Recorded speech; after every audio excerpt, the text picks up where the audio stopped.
Hello mga viewers, subscribers, followers, at mga damador. Welcome na naman dito sa aking vlog na The Secret Victory in Damagame. Ngayon mga kadama, pupunta na tayo sa 115 versus 115 part 16.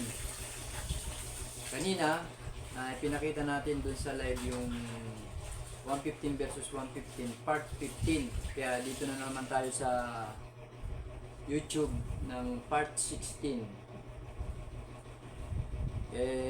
Umpisahan na natin mga kadama. 115 tayo. Sinubukan tayo ng 115. Kumain siya ng 616. 314 tayo. 313 siya. Sinubo pa rin natin. Kumain siya ng 13.1. Kumain tayo ng 616.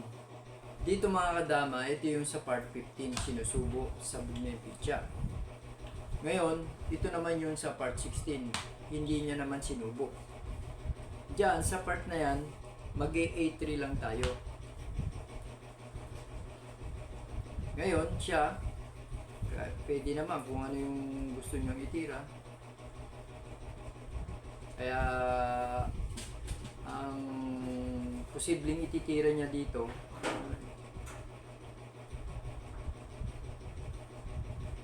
pagpalagay natin na 1613. Yan. Pag 1613, papakain lang natin yan ng 1614 tsaka dadalaway natin siya. Yan. Bumalik lang tayo. So, nagpaluwag. Titira siya ng 83 tayo. Titira tayo ng 416. Titira siya ng 72. Nanakaw tayo ng 1613. Automatic, mag-P314 siya. Yan. Tayo, ang best move natin dito, 10-6. Yan. Siya, choices niya na kung anong gusto niya itira. Magna 9-5 siya. Titira tayo ng 6-2. Pag timing niya ng 5-1, tsaka tayo bababa ng 5-1. So, makatuwid, may nakaumang na tayong lance. Kung bababa siya rito ng 14-16, to 12-8 lang tayo. So, ibig sabihin lang, hindi niya pwede itira to. Dahil matatalo siya. Ngayon, kung ito naman ang ititira niya, sasayang naman tayo ng 214. Lalamang na naman tayo ng isa. Sa makatuwid, ano bang pwede niya pang itira? Dito tayo sa 10-6. Sasayangin natin ng 115. Sasaluhin niya lang ng 12-8. Ngayon, dito mga kadama, sa part na to, kitang-kita, ahead na tayo dito. Lamang na tayo sa posisyon. Kumbaga, tayo na yung magdadala ng laro. Siya na yung naghahanap ng tabla rito.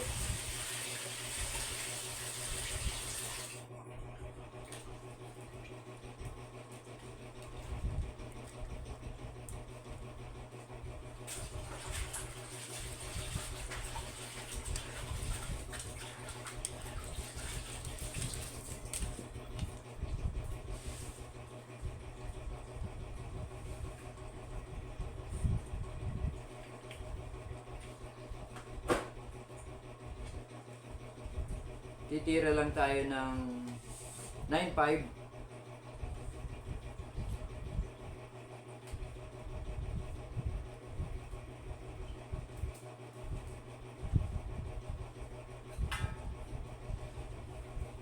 Siya, kung tumira siya ng 215, titira na tayo ng 5-1.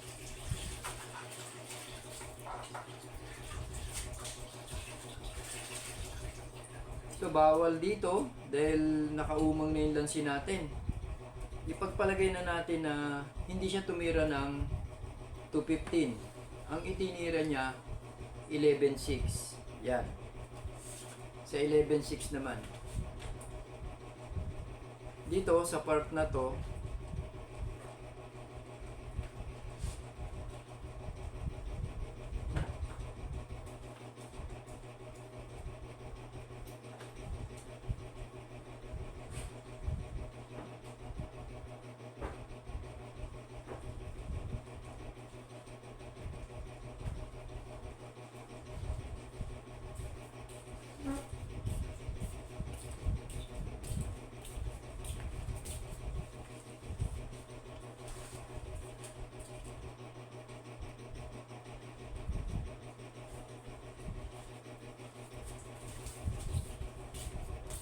yan, 5-1 lang tayo.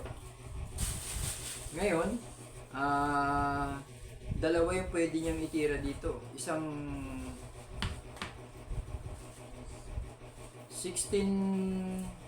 14-16 at saka isang 215.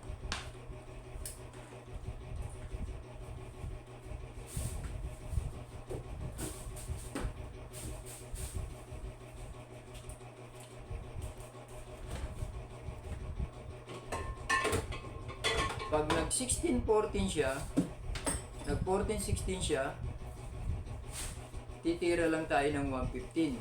So, sa makatuwid, bababa siya rito, titira lang tayo ng 314.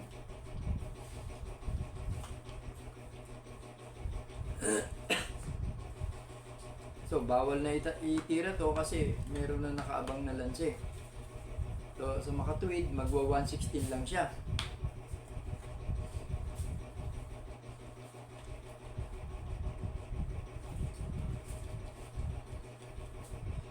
Pag nag 116 siya dyan, mag 11.6 lang tayo. So, mauobliga siya mag 6.1, tsaka tayo mag si 6.1 din. Tira siya ng 115, aatras siya ng 16.2. 16.6. 16.6. Yan. Dito, titira tayo ng 215. Titira na naman siya ng 6.1. Titira na naman tayo ng 7.2. So, ahead tayo rito mga kadama. Kanina pa nga, maaga pa lang. Doon pa lang sa una, lamang na tayo. Hanggang sa dulo, hinawakan na natin ng magandang posisyon, kaya lumamang tayo rito. Kasi may nakaabang na tayong lanse. Sa makatuwid, dito, tayo na yung magdadala ng laro. Hindi na yung itim. Makahanap man siya rito siguro ng tabla, bonus niya na lang yun. Kaya balik natin doon sa pinanggalingan na posisyon na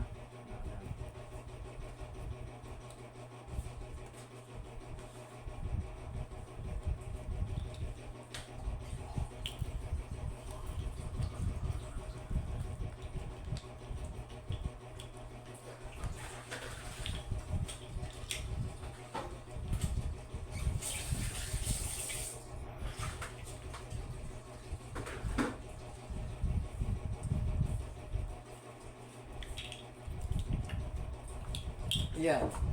2, 4, 6, 7. 3, 4, 5, 6, 7, 8. Kulang pa ng isang puti. Yan, dito.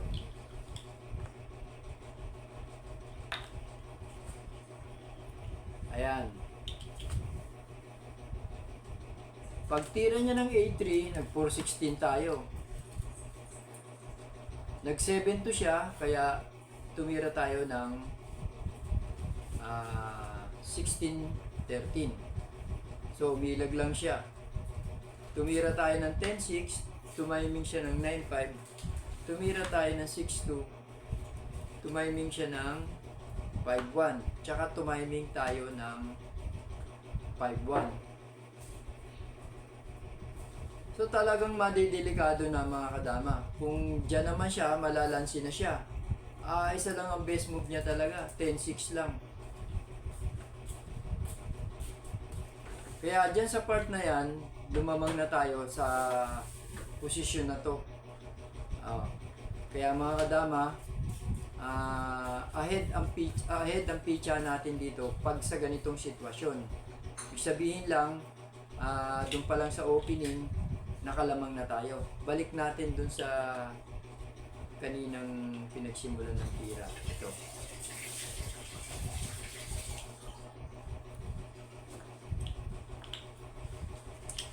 Punta na tayo doon sa simulaan na tira para klaro.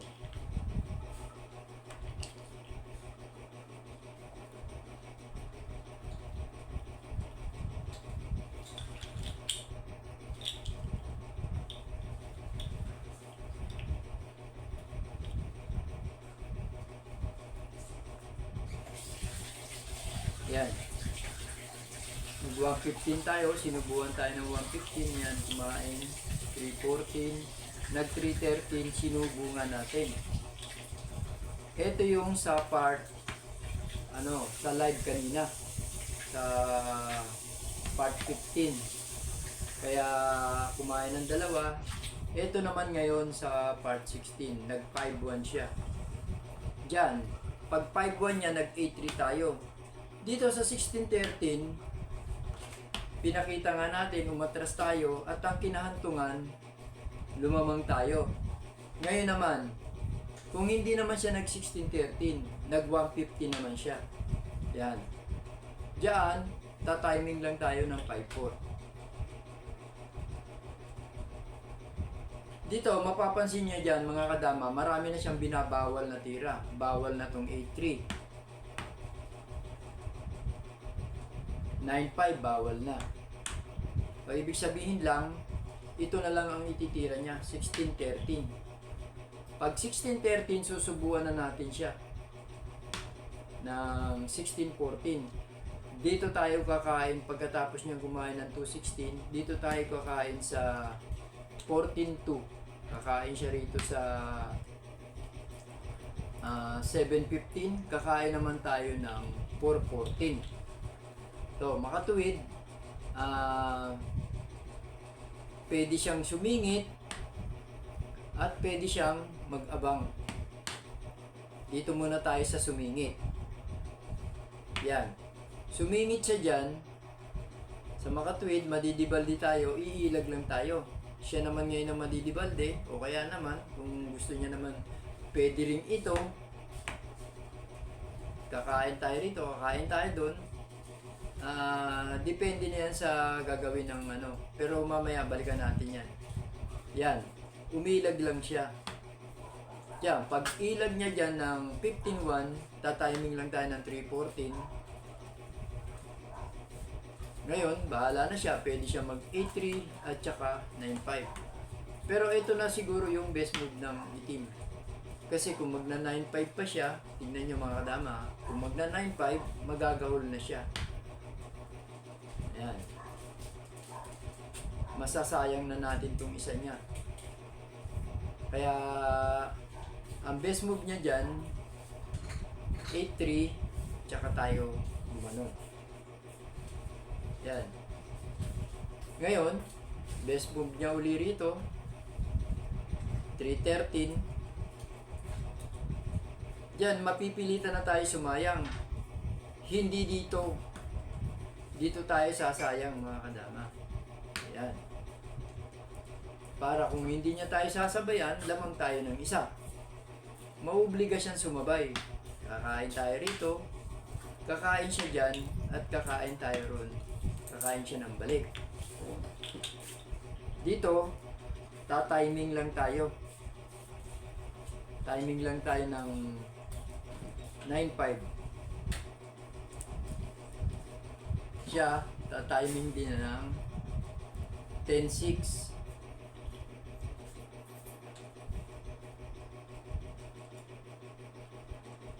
Tatiming tayo ng 2-14. Tatiming siya ng 9-5. Tatiming tayo ng 7-2.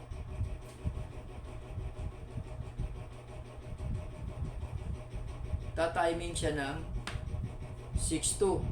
Kaya 6-2 ang tiniming niya kasi pwede niya nang ibigay to, at kung magto 12-7 naman tayo, mauunahan tayo dito sa 14. Kaya bibigay na natin yan, dito lang tayo pupunta sa 215. So ibig sabihin lang, bahala na siya kung anong ipakain niya man ito. So hindi niya rin to gagawin kasi mako-corner yung picha niya dito at posible siyang mapilipit. Kaya dyan sa part na yan, siguro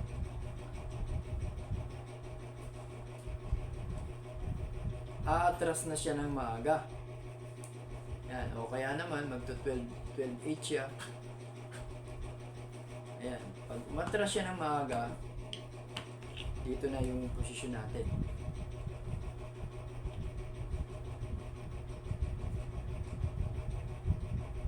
Pa 5-4 lang tayo.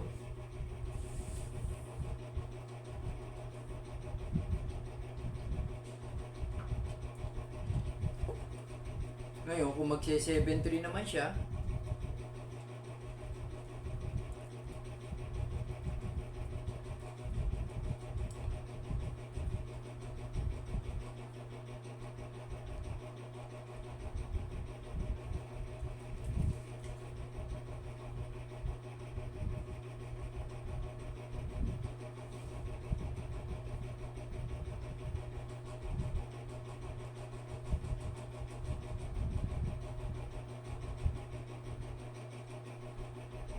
pwede na tayo mag 15-15.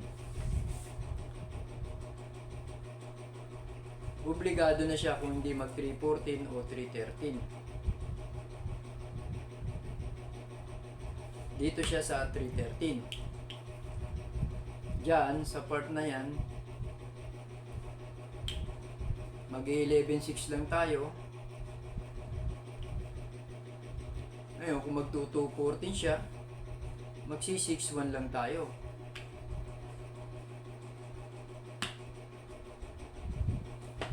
Magte 10-6 siya, to 12-7 lang tayo.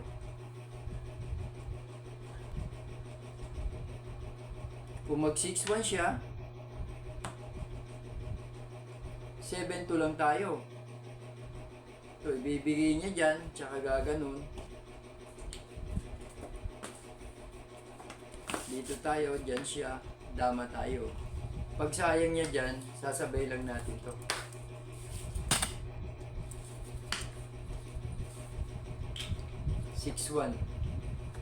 So mga kadama, ahead pa rin tayo, lamang pa rin tayo. Ibig sabihin lang, dito sa variation na to, sa dalawang variation na umikot, lamang talaga ang puti. At nakakuha pang ang manalo.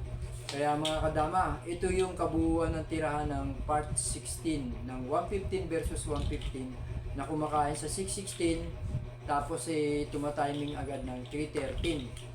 Hindi siya nagpa-5-1, 313 agad. Kaya ang ginagawa natin, ang best move natin, subukan ng 416. Kaya mga kadama, salamat na muli sa inyo na sa walang sawang pagsubaybay dito sa programa natin. At sana huwag niyong kalilimutan na mag-subscribe parati para sa mga marami nating updates sa tirahan na to. At saka mahaba-haba na rin itong variation na to na napuntahan natin. Kaya muli mga kadama,